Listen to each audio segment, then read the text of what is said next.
Welcome to You Said What?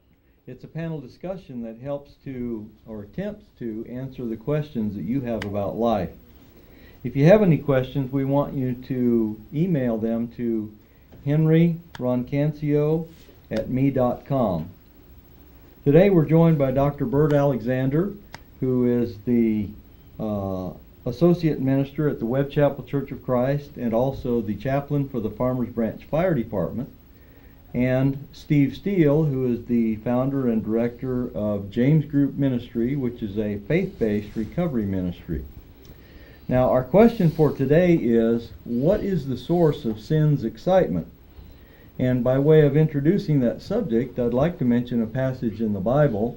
It's in Hebrews chapter 11, verses 24 through 25, and it says that Moses, when he grew up, refused to be called the son of Pharaoh, and instead he chose to be persecuted with his fellow Israelites rather than enjoy the fleeting pleasures of sin.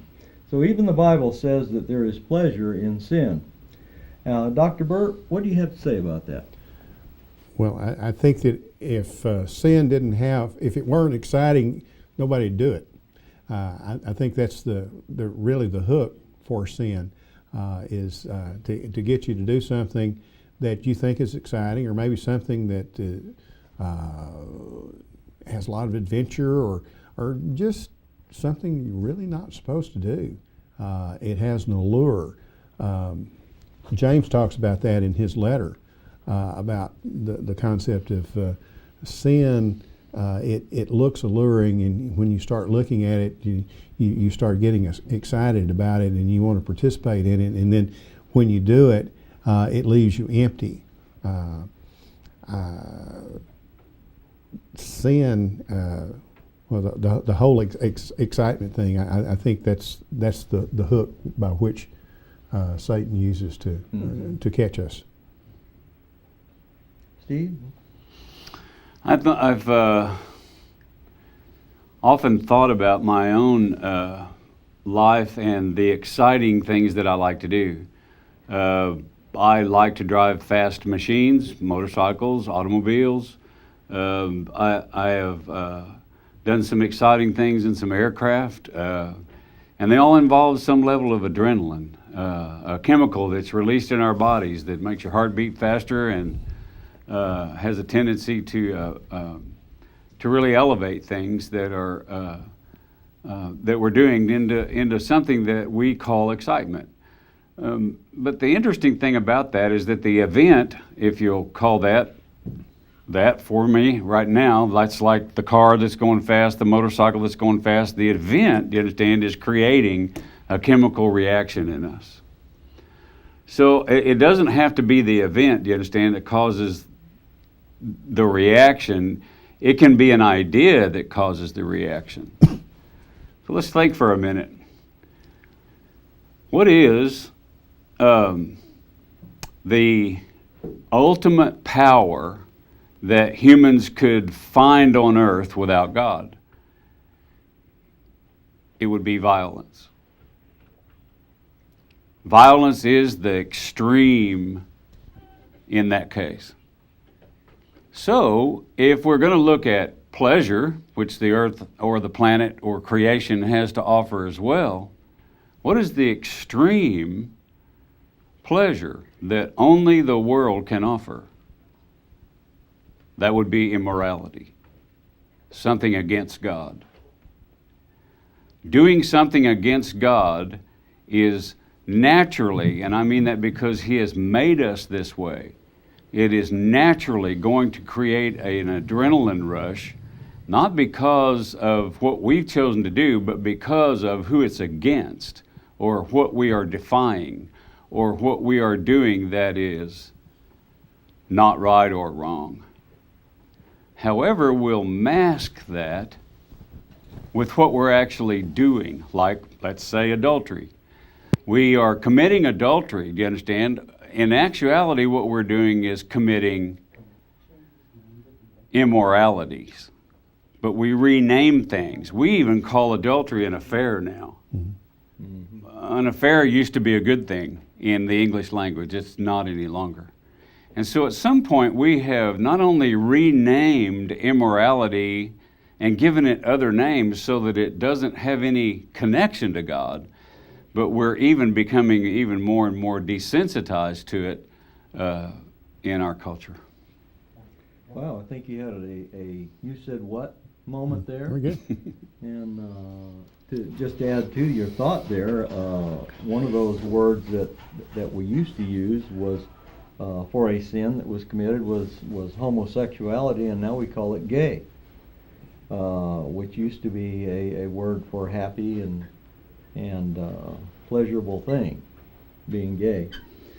Do you think, Dr. Bert, do you think our own human nature, and our tendencies as humans plays a part in this excitement of sin? Well, of course.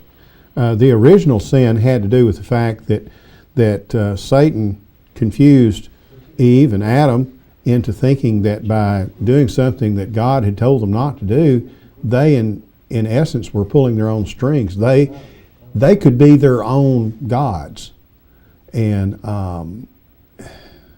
they knew immediately that they had sinned afterwards.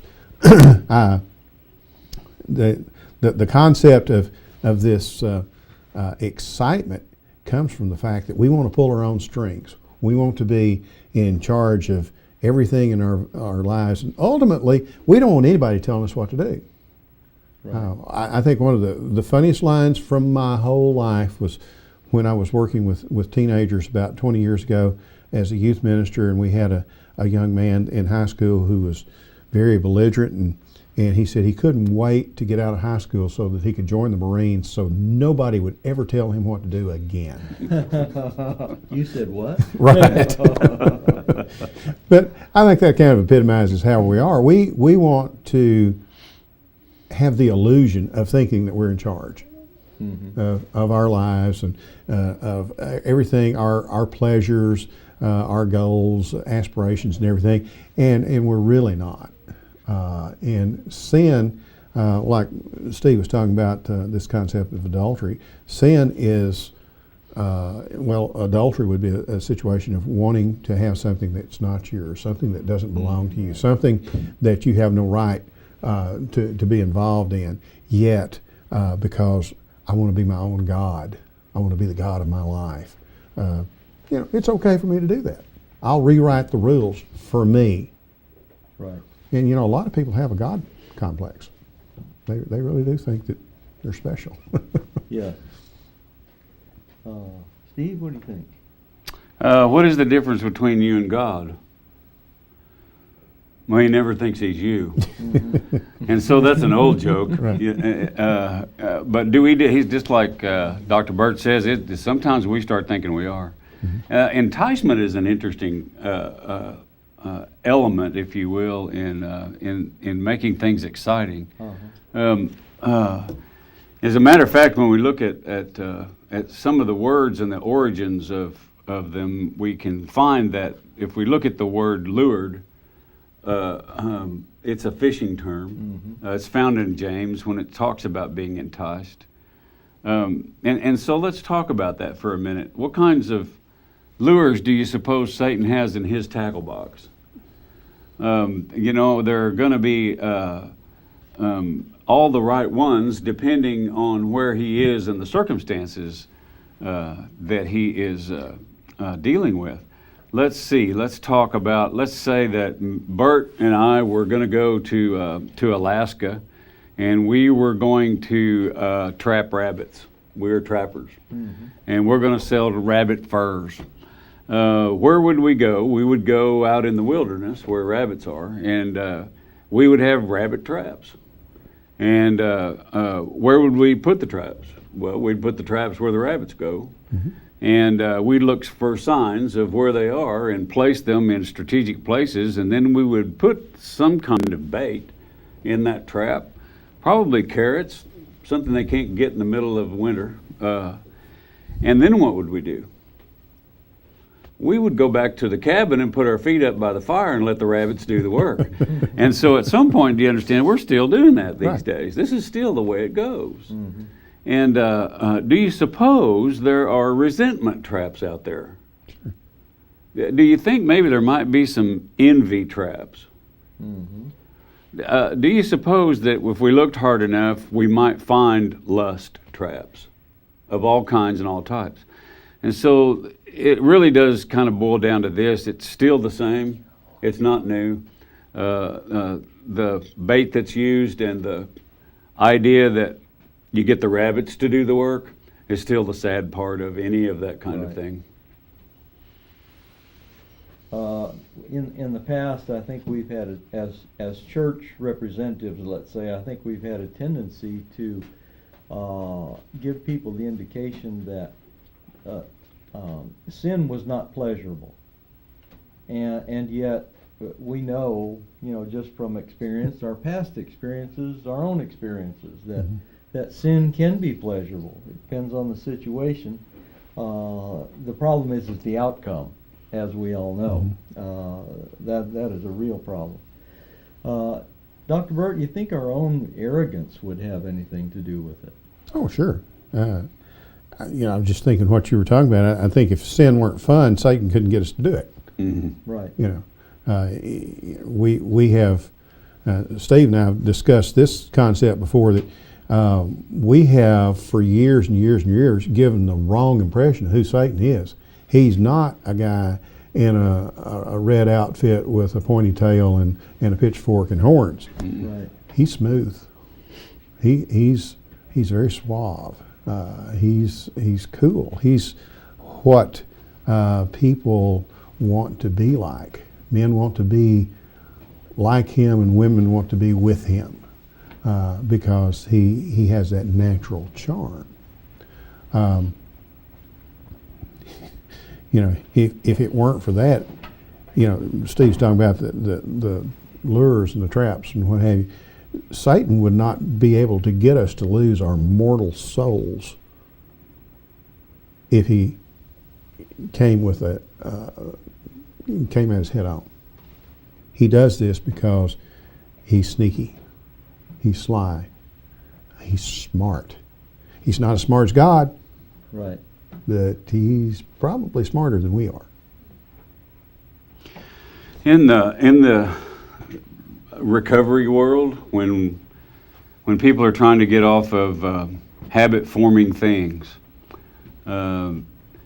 the interesting thing about that is all of us are recovering from lostness. It doesn't have to be a substance that you're trying to recover from. We're trying to recover from this existence in this world under the circumstances that we have to live.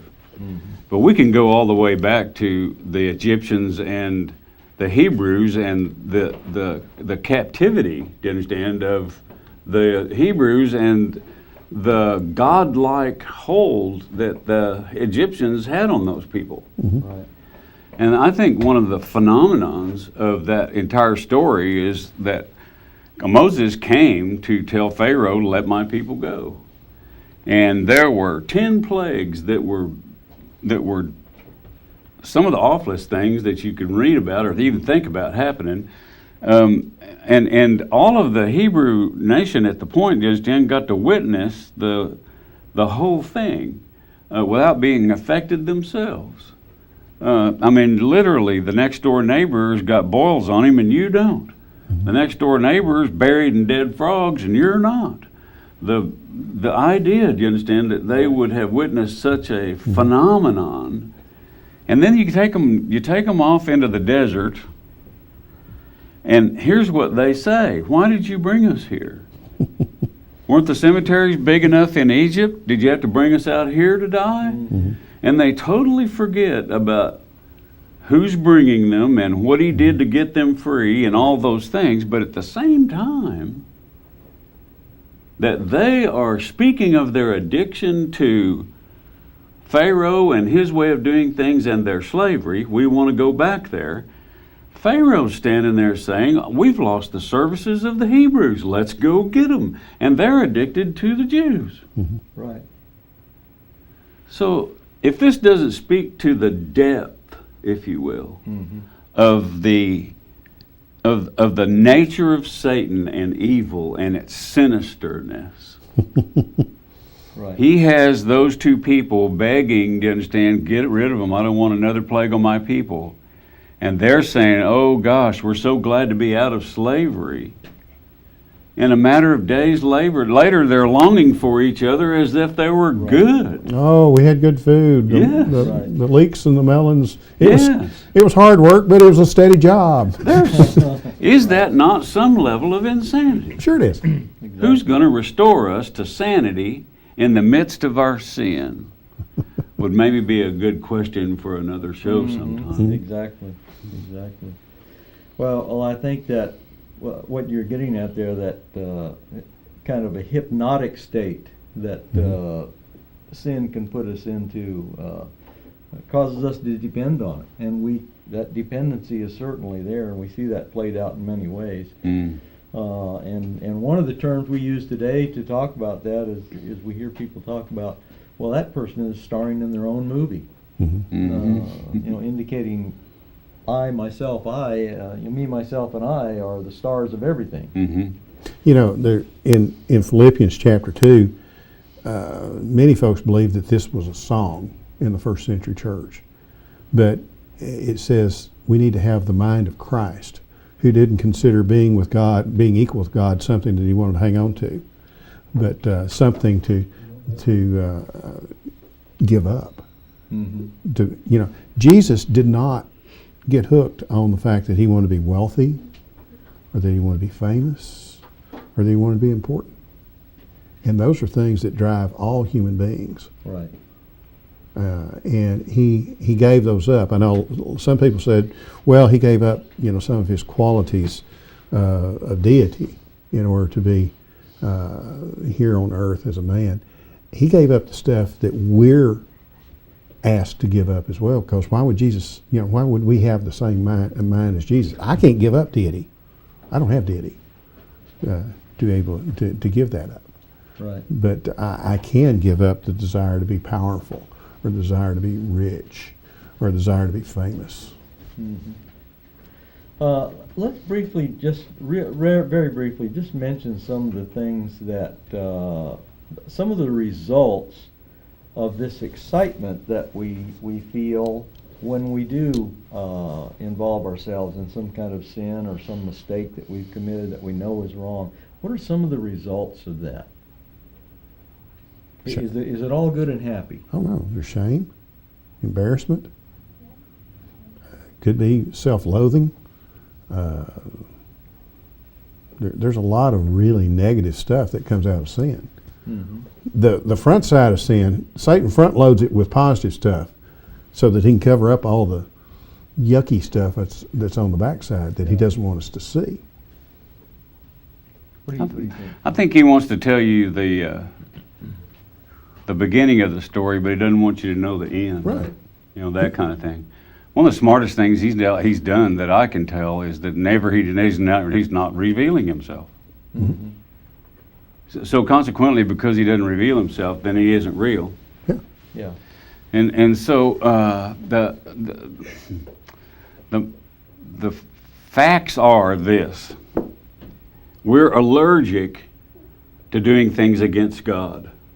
It's literally a reaction, an allergic reaction, if you will. Okay, we are allergic to lying.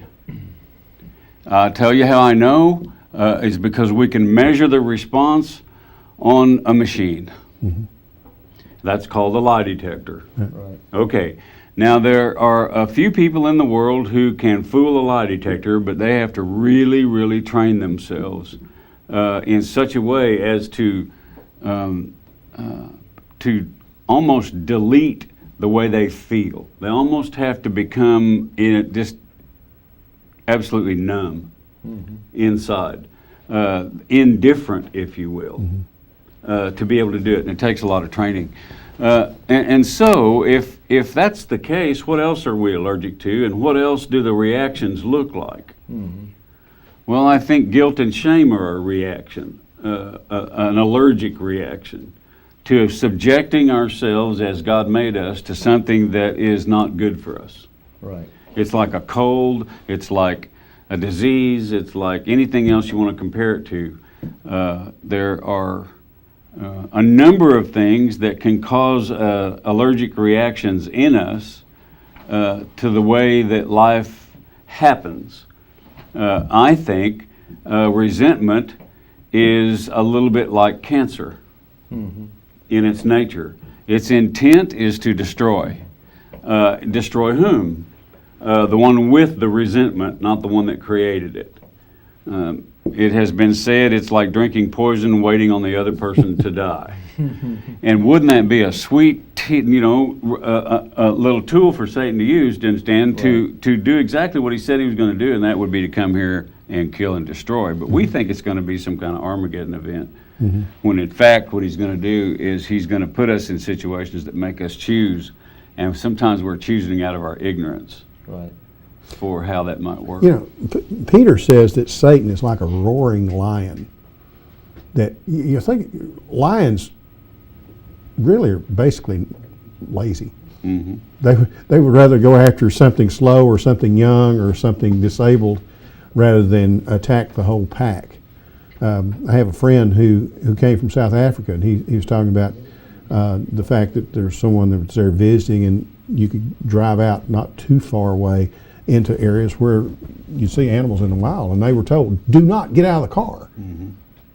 Because, a lion, even if you see one out there, they're incredibly fast, and the guy was trying to take a picture, and he got out of the car, and he walked 10, 15 feet away to take a picture. The lion was about 40 feet away and was on top of him before he could get back to the car.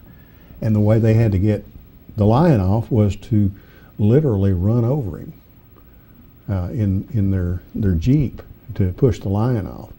But that shows what Satan is like. Why work hard at it when you can get somebody else to do the work? He's looking for the low-hanging fruit. Exactly right. Well, I think we're at the end of our time today. I think we've had a pretty good discussion on excitement over sin, and of course, the major result is separation from God, and that's the worst thing that can happen to anyone. And that's what Satan doesn't tell you about. He didn't tell that to Adam and Eve in the garden. Yeah. But that's exactly what happened to them as well. So just remember that sin is exciting, but the results of it is devastating, very devastating. Please join us next week when we discuss the topic, I have a good life, but why do I feel empty inside? Thank you.